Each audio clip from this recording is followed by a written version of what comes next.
So earlier in the year, I did a little live video on the side of the beach when I was down in Mexico, and I was talking about like if you want to be successful and setting goals and all that stuff.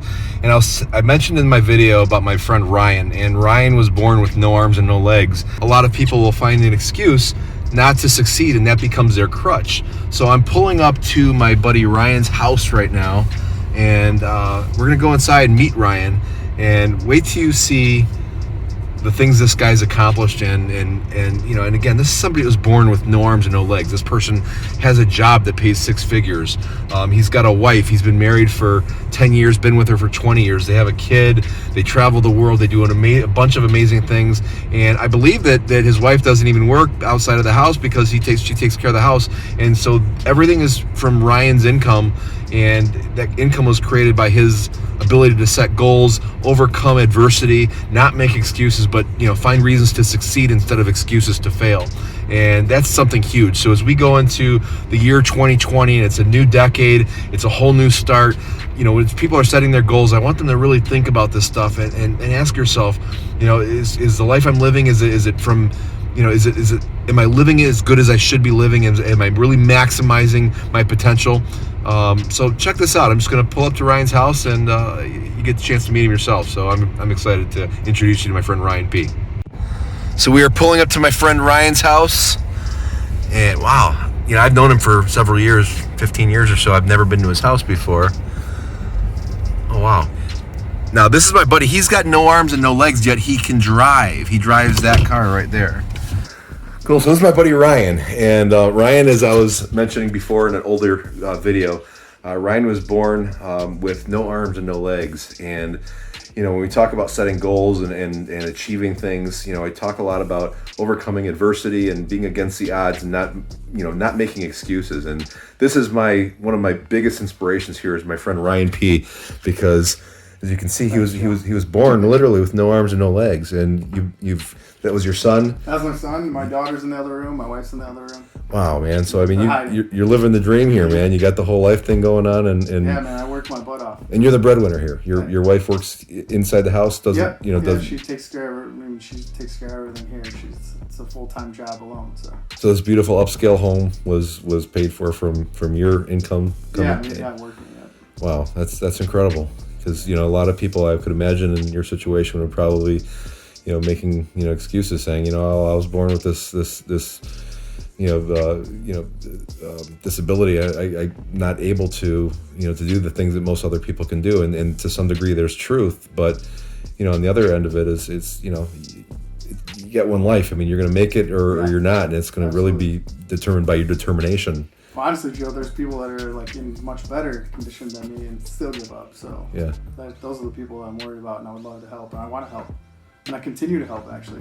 Tell me about your life. Oh man, living the dream, Joe. Living the dream. I have a full-time job at Quicken Loans. I'm a user interface designer there, and I also do motivational speaking. I'm a father, husband. I'm just like everybody else, man. I just gotta work a little harder to get things done. But you get shit done. All right, get shit done. Yeah. And you've been at Quicken for how many years? 6 years. 6 years. Yeah. What were you doing before that? I worked for the U.S. Army as a civilian employee, okay, as a designer there. And then I did freelance for like 10 years, doing design and web design. So when you were born, you have brothers and sisters? I have a brother, yeah. Older or younger? 1 year older. Okay.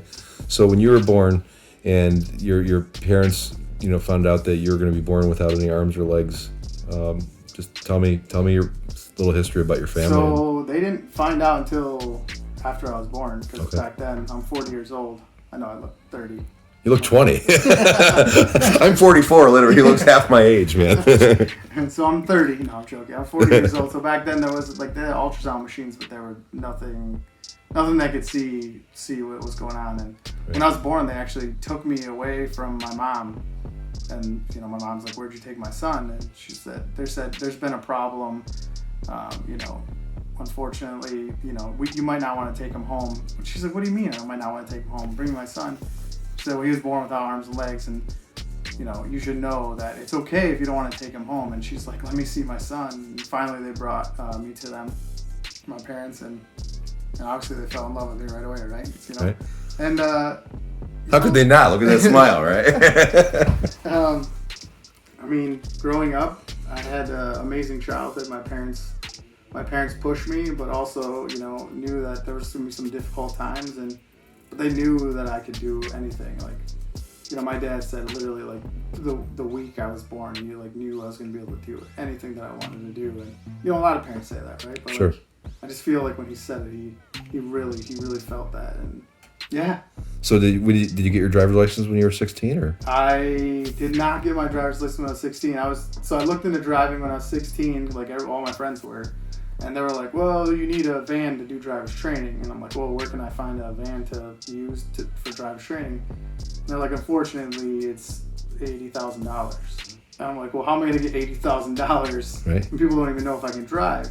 So I did the research. I figured out everything I needed to drive. And it ended up being like $50,000. We had a fundraiser with the Detroit Red Wings, and they raised like all $50,000 in one day. Cool. And that was on top of the van. So all my vans that I've had 3 or 4, they were all $100,000 each. Wow. Yeah. So they're modified, obviously. Yeah. How are they modified? So the pedals are raised up. So I use pedals, but they're raised up. There's like a panel on the side. We'll have to go for a ride one day. Okay. Yeah. I can pretty much drive any car with minimal modifications.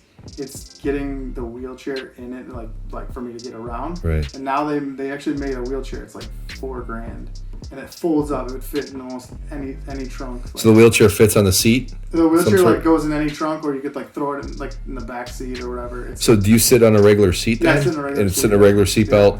And then as far as controlling the steering, how do you? Steering wheel's like power steering on steroids. Like you could just tap it and the thing would just go spin crazy. So you there's something that actually controls the wheel? No, I put my arm on the steering wheel and I turn. Really? Yeah. Okay. So tell me just more. I mean, tell me about, after you went through high school, you went to college or no? I went to 2 years of college for creative studies, and I was doing web design, and it's just like I was making like lots of money. So I was like, man, do I really need to go to college? Reading was always tough for me, holding the book, turning the pages. So I was like, I just don't feel like college is for me, taking these like art history classes when I'm like going to school to be a 3D animator. So I dropped out, and I had my business ever since then. Like I started designing websites when like Al Gore Windows 98, right? Internet or whatever. Were you working on like a Commodore 64 or a No, I was computer? using a Mac. I've always had a Mac computer, yeah. So when you designed websites for me in the past, what do you like? Is this you just do it right from here? Or? Yeah, I mean like everybody's like, oh, what is the special equipment do you use? Here it is, mouse, keyboard, regular mouse, regular keyboard. Wow. Yeah. Who's that? Kevin Durant. Nice. Yeah. Good stuff. I'm working on a thing right now, art piece for Instagram, of like different things I've done this year. Like went to Dubai, went to it was like the king of Dubai's house, and really? He had all these chimpanzees and holy crap, gorillas, and it was amazing. Orangutans. We were like hanging out with these. Wow, how'd you do that? I emailed the daughter of the prince or the king. I think he's the king. I don't know. And she responded. She's like, "Yeah, I'd love for you and your son to come here." And we got pictures of him feeding the tigers and the lions. And no way. And there's like chimpanzees on my lap. Orangutan drove us around in a golf cart. Like everybody's like, "What's the most craziest thing you've ever done?" That's it. An orangutan driving around in a golf cart. That's so awesome. So just tell me, what was probably your biggest motivator? Honestly, the biggest motivator is the story my parents told me when I was like 2 days old. All these doctors and orthopedic occupational therapists like took my parents in a room, and they told my parents, before you take your son home, we want you to know that he's not going to be able to ever have a job or drive a regular wheelchair or have a family or go to a regular school. And when my parents told me that, how old were you when they told you? Oh man, I mean they told me, I got the hint that people doubted me. I mean, I've been doubted since like before I was born. Like I always tell people but I remember being like 8 years old and them telling me the stories about these doctors, and that was my motivator. I'm like, you know what? They all can kiss my ass. Good. I'm literally gonna do every single one of those things that they said I couldn't and more. Not only have I driven a car, and I drive a car, but I've flown a plane, driven a jet ski, 4-wheelers, went for a ride in a golf car with an orangutan. That's so awesome, man. Yeah. Nice, man. You should go back to Dubai with us. I'm supposed to go in January, in right. 2 weeks, but I'm not going to be able to go now. So well, let's go in February. February I'm doing Costa Rica, but we can definitely do sometime in the next 4 months because Okay, I definitely want to go. Okay, cool. Very cool, man. Anything else you want to say?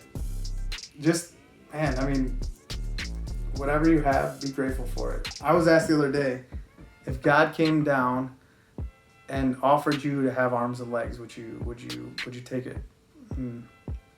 Without hesitation, I said no. Really? The reason why? Because I wouldn't be who I am today if I was. Like, it's because of the gifts that God didn't give me that made me who I am. So, like, for you to, expect something or want something in your life, if you're not grateful for what you have, you'll never get it. So I'm grateful for everything, good or bad. I thank God every night for everything He's not given me, for just as much as the things I'm thankful for that He has given me.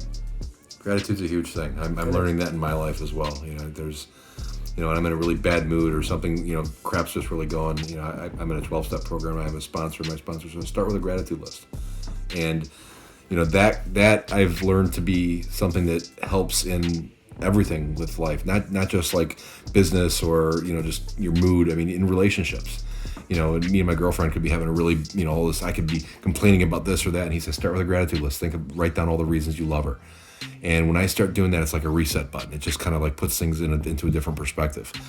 And so, I mean, for me, I don't see it on the way that you see it.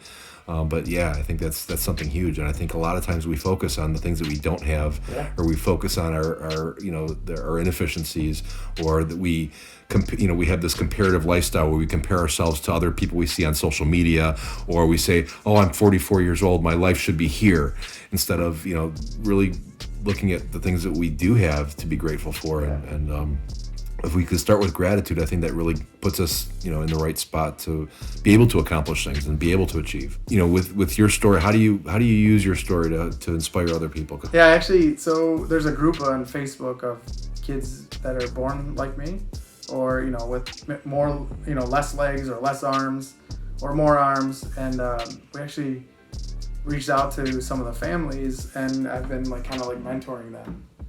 And man, I met some really great people. Met a family in Boston. The daughter's name is Annabelle. And when I was born, my parents didn't have any reference. There was no internet, in '79.